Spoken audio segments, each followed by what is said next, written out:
കാര്യങ്ങൾ അവനവൻ്റെ മക്കളെ നോക്കാൻ അവനാ മാത്രമേ ഉള്ളൂ, വേറെ ആരും ഇല്ല എന്ന തിരിച്ചറിവ് നമുക്കുണ്ടായിരിക്കണം. ഇതന്നെ സംഗതി. കുട്ടികളുടെ ഈമാൻ ശരിയാക്കി കൊടുക്കണം, കുട്ടികളുടെ വിദ്യാഭ്യാസം ശരിയാക്കി കൊടുക്കണം, കുട്ടികളുടെ സ്വഭാവം ശരിയാക്കി കൊടുക്കണം. എങ്ങനെയാ സ്വഭാവം ശരിയാക്കൽ? മാതാപിതാക്കളുടെ സ്വഭാവം ശരിയാവുമ്പോൾ കുട്ടികളുടെ സ്വഭാവം ശരിയാവും. ഇതിപ്പോൾ വാപ്പയമ്മയും കുട്ടികളെ പഠിപ്പിച്ചിട്ടാണ്.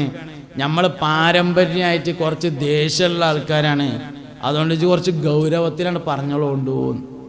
ദേഷ്യം പെടണം എന്ന് കുട്ടികളെ പഠിപ്പിക്കുക വാപ്പ.